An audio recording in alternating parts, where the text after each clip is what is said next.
I'd like to first of all talk about the causes of the present crisis, and I'd like to speculate on where this is all headed.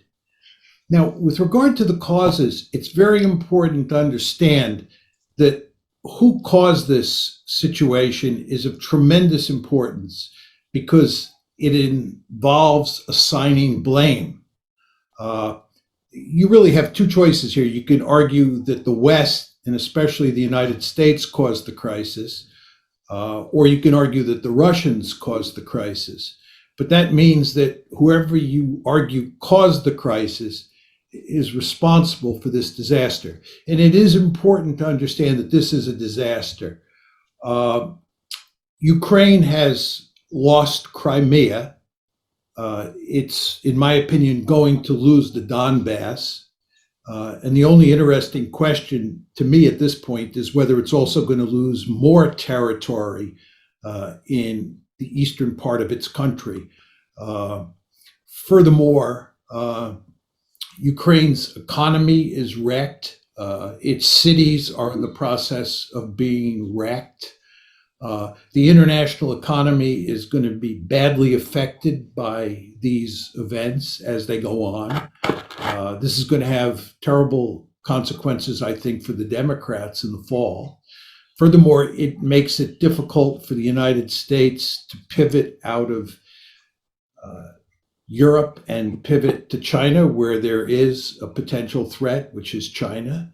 Furthermore, we're driving the Russians into the arms of the Chinese, which makes no sense at all. And all at the same time, we're making Eastern Europe a very unstable region, and therefore forcing us to, if anything, up the ante there.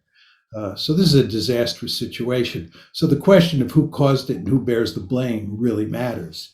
Now, the conventional wisdom in the United States and in the West more generally is that the Russians are responsible for this. And in particular, Vladimir Putin is responsible. As I'm sure almost all of you know, I don't buy this argument at all, and I haven't bought it for a long time. In my opinion, the West bears primary responsibility for what is happening today. And it was largely a result of a decision in April 2006 to make Ukraine and to make Georgia a part of NATO. We were going to integrate Ukraine into NATO come hell or high water. Now, the Russians said at the time that this is categorically unacceptable. The Russians made it clear that they had swallowed the first two tranches of NATO expansion, the 99 expansion and the 2004 expansion, but Georgia and Ukraine were not going to become part of NATO. They were drawing a line in the sand. They said this is an existential threat to us. And indeed, in August of that year, of course, August 2008, you had a war involving the Russians and the Georgians over the whole issue of whether or not Georgia would become part of NATO.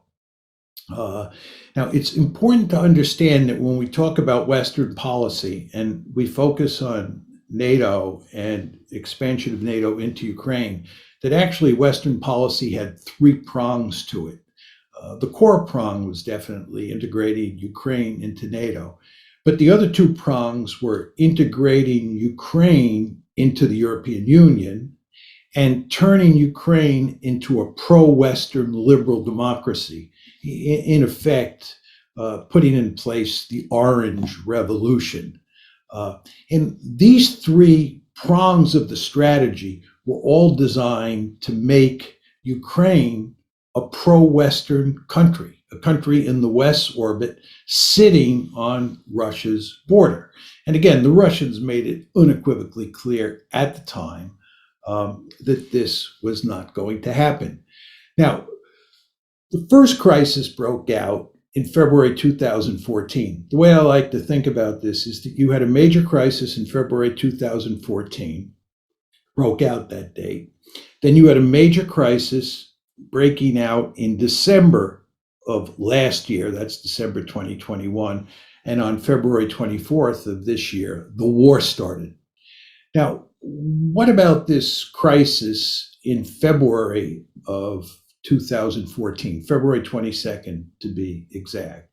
It was precipitated in large part by a coup that was supported by the United States that took place in Ukraine and resulted in a pro-Russian leader, President Yanukovych, being overthrown and being replaced by a pro-American prime minister.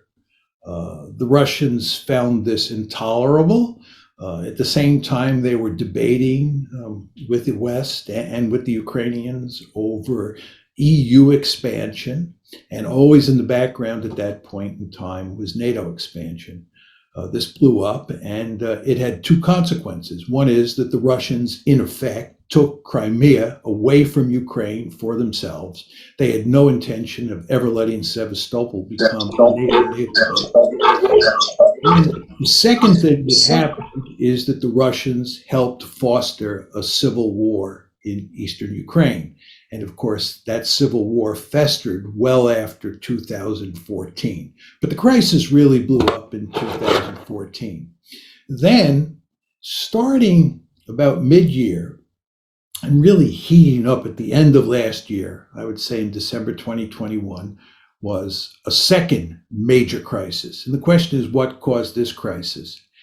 And in my opinion, it was caused largely by the fact that Ukraine was becoming a de facto member of NATO.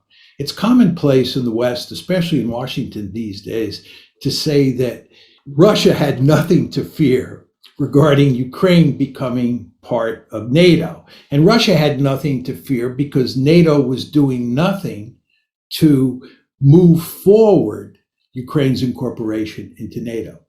I think in a de jure sense, that's absolutely correct. But in a de facto way, that's wrong. What we were doing was we were arming the Ukrainians. And you want to remember, it's President Trump in December of 2017, who was under great pressure, who decided to arm the Ukrainians. So we were arming the Ukrainians, we were training the Ukrainians, and we were forming ever closer diplomatic ties with the Ukrainians. And this spooked the Russians. It especially spooked the Russians in the summer of last year when the Ukrainian military used drones against Russian forces in the Donbass region. It especially spooked the Russians last summer when the British drove a destroyer through territorial waters, Russian territorial waters in the Black Sea. It especially spooked the Russians in November when we were flying bombers within 13 miles of the Russian coast. So all these events, coupled with this de facto bringing of Ukraine into NATO, pushed the Russians to what Sergei Lavrov said was the boiling point. You know, Lavrov was asked in January why the Russians had reached this point. And why we were in the midst of a crisis. And he said, Lavrov said in January, we had reached our boiling point. First expansion of NATO, second expansion of NATO, and then all of these events associated with Ukraine. The Russians had had it. So you had a crisis of massive proportions, which of course resulted on February 24th in the Russians invading Ukraine. And we are now in the midst of a real war. This is not just a civil war in eastern Ukraine, which is what we had before February 24th. We now have a real war. So this brings us to the question of what is the conventional wisdom on this subject, and how do I think about the opposing argument? The opposing argument is that this has nothing to do with NATO expansion. It's really quite remarkable. When you listen to people in the administration speak, and when you read editorials in the Washington Post, words like this are spoken. This has absolutely nothing to do with NATO expansion. I don't know how anybody can say that. The Russians have been saying since April 2008 that this is all about NATO expansion, that NATO expansion into Ukraine is an existential threat to them. But Americans simply refuse to believe that. Not all Americans, but many Americans, and certainly the policy elite in this country. And instead, what they have done is they've created a story that it is not American policy. It's not NATO expansion that's driving this train. Instead, it's Vladimir Putin. And it's the fact that Vladimir Putin is either bent on recreating the Soviet Union or he's interested in creating a greater Russia. But whichever one of those two outcomes you take, he is ultimately an expansionist. He's on the march. And thank God we expanded NATO, because if we hadn't expanded NATO, he'd probably be in Berlin by now, if not Paris. This is the basic argument. He is an aggressor. There are a number of problems with that argument. First of all, before February 22nd, 2014, nobody was arguing that he was aggressor. Nobody was arguing that NATO expansion was required for the purposes of containing Russia before February 22nd, 2014. We didn't think he was a problem. And in fact, when the crisis broke out on February 22nd, 2014, we were actually shocked. If you go back and look at the newspapers at the time, the Obama administration was caught with its pants down. Why? Because they didn't think that that the Russians were aggressive. But of course, we had to invent a story after the crisis broke out so that we weren't blamed for what happened. We had to blame the Russians. So we created this story. Second reason you want to doubt this is that Putin has never said that he is bent on recreating the Soviet Union, or he's bent on creating a greater Russia. He's never said he was bent on conquering Ukraine and integrating it into Russia. There's no question that in his heart, he thinks that it would be appropriate for Ukraine to be part of Russia. In his heart, he's made it clear he'd love to bring back the Soviet Union. But he's also explicitly said that in his head, he fully understands that this is a bad idea. So if you look at what he said, there's no reason to think he's bent on recreating the Soviet Union or creating a greater Russia. To take this a step further, he doesn't have the capability. He doesn't have the capability for two reasons. First of all, he doesn't have a big enough military. This is a country whose gross national product is smaller than Texas's, right? This is not the former Soviet Union in its heyday. Furthermore, the Russians understand that occupying countries or occupying territory in Eastern Europe is a prescription for big trouble. Most of us on this call are old enough to remember the Cold War and all the trouble that the Soviets had. Think East Germany, 1953, Hungary, 1956, Czechoslovakia in 1968, constant trouble with the Poles. And one could argue that the Romanians and the Albanians were the biggest pain in the necks they ever faced. The Russians are surely sophisticated enough to know that not only do they not have the capability, but that occupying Ukraine, occupying the Baltic states would be like swallowing a porcupine. This would be crazy. So I think there's hardly any evidence to support that. And the final point I'd make is if you look at what the Russians are doing militarily in Ukraine at the moment, it does not look like they're bent on conquering the country and occupying it and integrating it into a greater Russia. But anyway, here we are. And I think everybody is very interested in the question of where we go from here. So let me say a few words about that. First of all, let me start with US policy. US policy is to double down. That's what we're going to do. This is what we did after 2014. Instead of reevaluating and saying maybe NATO expansion is not such a good idea, we went in the opposite direction. This is why I'm telling you that by 2021, the Russians understood that we were turning Ukraine into a de facto member of NATO. They understood that. So what we did after 2014 is double down, and what we're going to do now and what we're doing now is doubling down. And what does that mean? We're encouraging the Ukrainians to resist. we're not going to fight for them, you understand? We're going to fight to the last Ukrainian, but we're not going to do any of the fighting. They're on their own in that regard. But we're going to arm them and do what we can to train them at this late date and hope that they can hang in there and duke it out with the Russians. And nobody believes they're going to defeat the Russians, but maybe you'll get a stalemate. Now, the question you have to ask yourself, this is really the key question, is what are the Russians going to do, right? It seems to me that a lot of people in the West think that if the Ukrainians provide enough resistance, the Russians will roll over and play dead. Or maybe Vladimir Putin will throw his hands up, he'll surrender, he'll say, this was all a bad idea, I regret doing it. Or maybe there'll be a coup in Moscow, he'll be overthrown, and they'll bring in leaders who will work out a deal with us, and Ukraine will live happily ever after, we will live happily ever after, and the Russians will be chastened. I've spent my entire adult life studying great power politics. I know a lot about great power politics. This is not the way the world works, and it is certainly not the way the Russians work. You want to understand, going back to what I said about the April 2008 decision, the Russians said at the time, this is an existential threat. This is an existential threat, right? So even before the current war, Ukraine becoming part of NATO was viewed as an existential threat. Now you're talking about a situation where you defeat the Russians in Ukraine. This is a much worse outcome for the Russians than what happened in April 2008, and a much worse outcome than what happened in February 2014.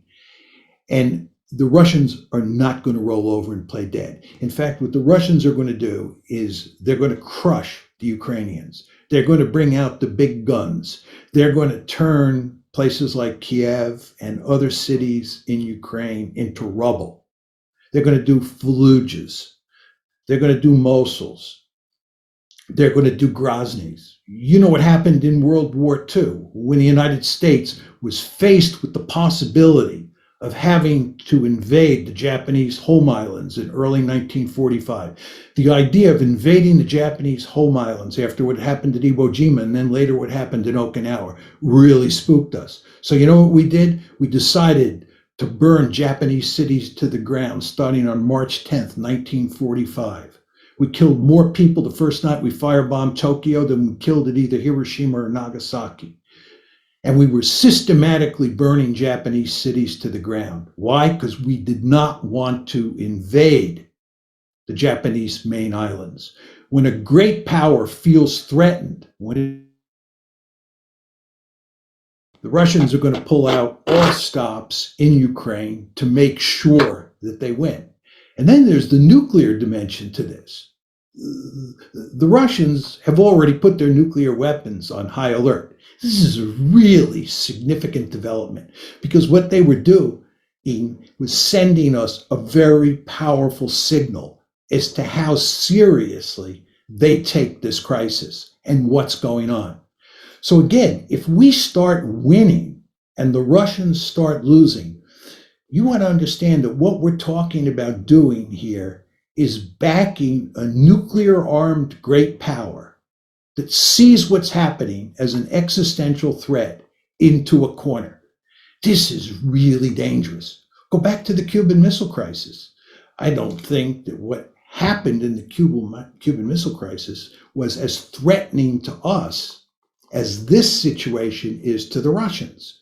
But if you go back and look at how American decision makers thought at the time, they were scared stiff. They thought that Soviet missiles in Cuba was an existential threat. And they were willing, many of Kennedy's advisors, to use our nuclear arsenal against the Soviet Union. That's how serious great powers get when they think they face existential threats. So in my opinion, we are in a very dangerous situation. I think the likelihood of nuclear war is very small, but the likelihood doesn't have to be high for me to be really scared because of the consequences associated with nuclear use. So we better be extremely careful here regarding what we do in terms of pushing the Russians into the corner. But again, I'm not sure that's going to happen, because I think what's going to happen here is that in a competition between us and the Russians will win. Now you're saying to yourself, why is he saying that? I think that if you think about this, you want to think about who has the greater resolve, right? Who really cares more about this situation, the Russians or the Americans? The Americans do not care that much about Ukraine. The Americans have made it clear they are not even willing to fight and die for Ukraine. So it's not that important to us. For the Russians, they have made it clear it's an existential threat. So the balance of resolve, I believe, favors them. So as we walk up the escalation ladder moving forward, my guess, and it's just my guess, is that the Russians will prevail, not the Americans, and the Russians will prevail because the balance of resolve favors them. Now, the question is, who loses this war? I think it doesn't matter much to the United States if we lose in the sense that the Russians prevail in Ukraine. I think the real losers in this war are the Ukrainians. And I think what's happened here is we have led the Ukrainians down the primrose path. We have pushed very hard to encourage the Ukrainians to want to become part of NATO. We have pushed very hard to make them part of NATO.